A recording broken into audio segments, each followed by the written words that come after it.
सभी को good morning. हम पिछला क्लास में आप लोगों को झारखंड का जलवायु बताए थे। आज का जो टॉपिक है झारखंड का जलवायु प्रदेश। हम डायग्राम के माध्यम से जलवायु प्रदेश को समझने का कोशिश करेंगे।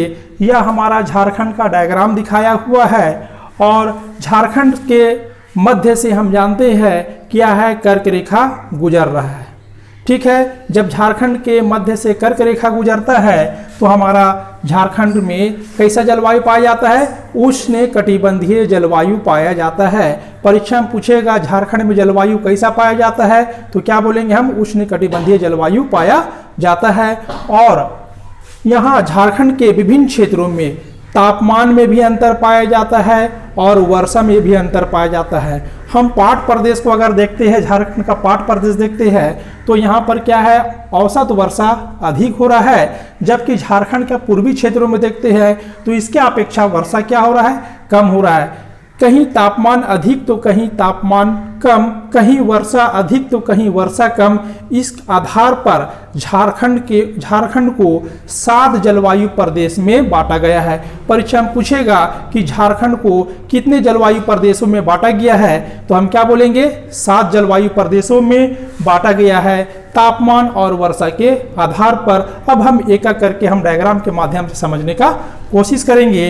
एक नंबर देखो दिखाई पड़ रहा है महाद्वीपीय प्रकार की जलवायु, दिखाई पड़ रहा है ना, महाद्वीपीय प्रकार की जलवायु। यहाँ पर संथाल परगना का पश्चिम भाग है। हम आगे चर्चा करते हैं। 2 नंबर है उप महाद्वीपीय प्रकार की जलवायु, जो 2 नंबर डायग्राम में दिखाई पड़ रहा है, ये क्या है? उप महाद्वीपीय प्रकार की जलवायु है। 3 नंबर देखते हैं क्या? डेल्टा प्रकार की जलवायु। तो डेल्टा प्रकार क्या? देखो यहाँ पर संथाल परगना का पूर्वी भाग, देखो 3 नंबर यहाँ पर डायग्राम में दिखाई पड़ रहा है ना, ये डेल्टा प्रकार की जलवायु है। 4 नंबर है सागर प्रभावित प्रकार की जलवायु, ये 4 नंबर देखो हमारा पूर्वी सिंहभूम का एरिया, 4 नंबर। 5 नंबर है आर्द्र वर्षा प्रकार की जलवायु, ये हमारा दिखाई पड़ रहा है 5 नंबर, ये आर्द्र वर्षा प्रकार की जलवायु। 6 नंबर है तीव्र एवं सुखद प्रकार की जलवायु, यहाँ पर डायग्राम में 6 नंबर दिखाई पड़ रहा है। और 7 नंबर में है शीत वर्षा प्रकार की जलवायु। देखो झारखंड का पाट प्रदेश, ये 7 नंबर है, ये है शीत वर्षा प्रकार की जलवायु। अब हम इन जलवायु जो प्रदेश है, अब एक एक करके हम इसके बारे में चर्चा करेंगे। हाँ, 1 नंबर आते हैं महाद्वीपीय प्रकार की जलवायु, इसे हम बोल सकते हैं उत्तर एवं उत्तर पश्चिम क्षेत्र। ये हमारा झारखंड का डायग्राम दिखाई पड़ रहा है, ये हमारा क्या बोलते हैं, नॉर्थ हो गया, और ये हमारा क्या हो गया, वेस्ट हो गया। तो महाद्वीपीय प्रकार की जलवायु झारखंड में कहाँ पाया जाएगा? झारखंड का उत्तर और उत्तर पश्चिम, नॉर्थ एंड नॉर्थ वेस्ट की ओर इस प्रकार की जलवायु पाया जाता है। जब क्षेत्र में देखते हैं तो क्या बोलेंगे? गढ़वा, पलामू, पश्चिमी लातेहार, उत्तरी चतरा, उत्तरी हजारीबाग, कोडरमा, गिरिडीह, देवघर, दुमका तथा गोड्डा का क्षेत्रों में इस प्रकार की जलवायु पाया जाता है, जो हमारा डायग्राम 1 नंबर डायग्राम दिखाया गया है। ठीक है, अब इसके हम आते हैं विशेषता। इसकी सबसे बड़ी विशेषता क्या है कि इन क्षेत्रों में, महाद्वीपीय क्षेत्रों में गर्मी में क्या लगता है? अत्यधिक गर्मी लगेगा, और ठंडा में क्या लगेगा? अत्यधिक ठंड लगेगा। और दूसरी सबसे बड़ी विशेषता है कि हमारा इन क्षेत्रों में क्या है कि सबसे कम वर्षा होता है। ये परीक्षा में बार बार पूछता है कि झारखंड के किस क्षेत्रों में पानी यानी वर्षा कम आता है, तो हम क्या बोलेंगे? नॉर्थ वेस्ट की ओर हमारा क्या हो रहा है, पानी कम आता है। 2 नंबर है उप महाद्वीपीय प्रकार की जलवायु, जिसे हम बोल सकते हैं मध्यवर्ती क्षेत्र। यह 2 ग्राम डायग्राम में दिखाया गया है। ठीक है, इसका जो क्षेत्र आता है पूर्वी लातेहार, दक्षिणी हजारीबाग, दक्षिणी चतरा, बोकारो, धनबाद, जामताड़ा, पश्चिमी दुमका, इन क्षेत्रों में कैसा जलवायु पाया जा रहा है? उप महाद्वीपीय प्रकार की जलवायु पाया जाता है। और इसकी सबसे बड़ी विशेषता है इन क्षेत्रों की कि जो वर्षा होगा कि 127 सेंटीमीटर टू 165 सेंटीमीटर के बीच क्या हो रहा है, यहाँ पर वर्षा होता है।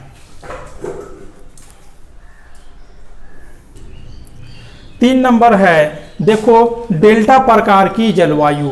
झारखंड में हम देखते हैं संथाल परगना का पूर्वी क्षेत्र, देखो यहाँ पर ये संथाल परगना है और संथाल परगना के पूर्वी क्षेत्रों में डेल्टा प्रकार का जलवायु पाया जाता है। यहाँ पर तुम देख रहा गंगा नदी है, गंगा नदी भी प्रवाहित हुआ है। ठीक है, अब इसका जो हम क्षेत्र देखते हैं तो क्या बोलेंगे, साहेबगंज तथा पाकुड़ जिला, या बोल सकते हैं राजमहल के पूर्वी ढाल के क्षेत्रों में तुम्हारा डेल्टा प्रकार की जलवायु पाया जाता है। और इसका जब विशेषता देखते हैं, इन क्षेत्रों में क्या होता है, लू क्या है, एक गर्म पवन हवा है। लू का प्रभाव इन क्षेत्रों में नहीं देखा गया है। और नॉर्वेस्टर का क्षेत्र है, नॉर्वेस्टर से यहाँ इन क्षेत्रों में 135 सेंटीमीटर क्या हो जाता है, वर्षा हो जाता है। और जो नॉर्वेस्टर से जो वर्षा होता है या ग्रीष्म काल में वर्षा होता है। 4 नंबर है सागर प्रभाव जलवायु, या बोल सकते हैं पूर्वी सिंहभूम जलवायु क्षेत्र। ये डायग्राम में दिखाई पड़ रहा है 4 नंबर। ठीक है, इसका जो हम क्षेत्र देखते हैं, पूर्वी सिंहभूम, सरायकेला खरसावा तथा पश्चिम सिंहभूम जिला का पूर्वी भाग। यहाँ पर देखना पूर्वी सिंहभूम क्षेत्र हो गया, सरायकेला खरसावा हो गया, और यहाँ पर पश्चिम सिंहभूम का पूर्वी जो भाग है इसमें क्या है, सागर प्रभाव जलवायु पाया जाता है। क्यों? क्योंकि यहाँ पर क्या है, बंगाल की खाड़ी बिल्कुल इससे नजदीक है। अब इसका देखते हैं विशेषता। विशेषता में क्या है, समुद्र के नजदीक पे स्थित है और यहाँ पर भी नॉर्वेस्टर का प्रभाव होता है या देखने को मिलता है। और गर्मी में क्या होता है, तड़ी झंझा आ जाता है। और वर्षा जो होता है 140 सेंटीमीटर से 152 सेंटीमीटर के बीच में वर्षा होता है। यहाँ पर हम पहले बता चुके हैं जलवायु चैप्टर में कि इन क्षेत्रों से तुम्हारा बंगाल की खाड़ी से मानसून इन क्षेत्रों में क्या होता है, घुसता है, इसलिए इन क्षेत्रों में वर्षा भी क्या हो जाता है, अधिक आता है। 5 नंबर है आर्द्र वर्षा प्रकार की जलवायु, या बोल सकते हैं पश्चिम सिंहभूम का मध्यवर्ती एवं पश्चिम भाग। ये जो 5 नंबर डायग्राम में दिखाई पड़ रहा है। ठीक है, अब इसका हम क्षेत्र आते हैं दक्षिण शंख बेसिन। यहाँ पर तुम देखना कि दक्षिण शंख बेसिन, शंख है ना, शंख नदी यहाँ पर क्षेत्र है। दूसरा क्या है, दक्षिणी कोयल बेसिन और पुरहाट एवं सारंडा का वन क्षेत्र में इस प्रकार की जलवायु, आर्द्र प्रकार की जलवायु पाया जाता है। अब इसका विशेषता देखते हैं, इन क्षेत्रों में जो औसत वर्षा जो हो रहा है 152 सेंटीमीटर से अधिक वर्षा होता है इन क्षेत्रों में। 6 नंबर है तीव्र एवं सुखद प्रकार की जलवायु, जो है यहाँ पर दिखाई पड़ रहा है 6 नंबर डायग्राम में, जो है रांची हजारीबाग का जलवायु क्षेत्र। रांची हजारीबाग का जलवायु क्षेत्र 6 नंबर में हम शामिल करते हैं। इसका जो क्षेत्र है रांची एवं हजारीबाग के पठार। ठीक है, इसमें आते हैं विशेषता। हम पहले पढ़ा चुके हैं रांची का और हजारीबाग का जो पठार का औसत ऊंचाई कितना बताए हैं, 600 मीटर बताया गया है। तो इन क्षेत्रों में ना तो अधिक गर्मी लगता है ना तो अधिक ठंड लगता है, ये इसका सबसे बड़ी विशेषता है। और इन क्षेत्रों में लू का प्रभाव नहीं देखा गया है।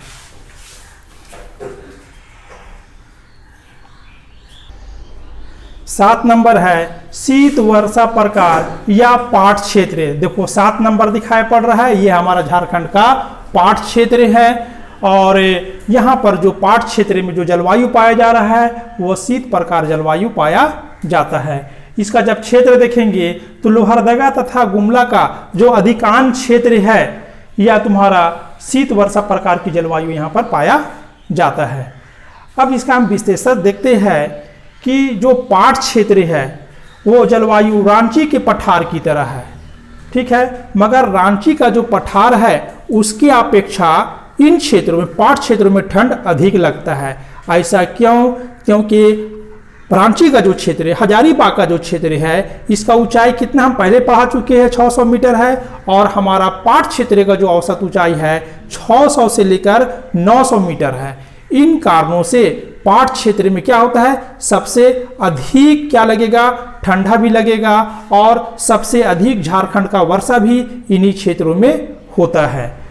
और यहाँ का खासियत क्या है, जब तुम पाट क्षेत्र कभी नेतरहाट जाने का तुम्हें मौका मिला तो देखना कि उन क्षेत्रों में, पाट क्षेत्रों में तुम्हारा क्या होता है, अचानक बादल बन जाएगा, अचानक बादल बनेगा, तीव्र वर्षा होगा। गर्मी के मौसम में भी गर्मी उतना ज़्यादा नहीं पड़ता है मगर गर्मी पड़ता है। और क्या होता है, शीत ऋतु भी आता है। और शीत ऋतु में क्या हो जाता है, तापमान क्या होता है, हिमांक से, यानी तुम्हारा खास करके तुम मैदान सुबह सुबह उठ के अगर मैदान क्षेत्र में तुम जाना घूमने के लिए, तो मैदान क्षेत्र में देखना क्या बर्फ जम जाता है। जब तुम पैदल चलना तो पटकट यानी बर्फ क्या होता है, वो टूटते चला जाता है। हम वहाँ पर रह चुके हैं इसलिए हम बेहतर जानते हैं। तो पाट क्षेत्रों में खास करके सुबह का तापमान क्या हो जाता है, हिमांक से क्या हो जाता है, नीचे चला जाता है। और झारखंड का सबसे जो अधिक वर्षा होता है हमारा पाट क्षेत्रों में वर्षा होता है। आप लोग को समझ में आ गया, कहीं पर दिक्कत है, कहीं पर दिक्कत नहीं होना चाहिए। अगर कहीं पर भी दिक्कत होता है तो आप हमें कमेंट बॉक्स में ज़रूर बताइएगा और डायग्राम के माध्यम से पढ़ने का कोशिश कीजिएगा। कहीं पर दिक्कत हुआ तो कमेंट कीजिए और वीडियो पसंद आया तो लाइक कीजिए, सब्सक्राइब कीजिए, शेयर कीजिए और फिर हम आगे इसका आगे टॉपिक हम आगे चर्चा करेंगे। Thank you.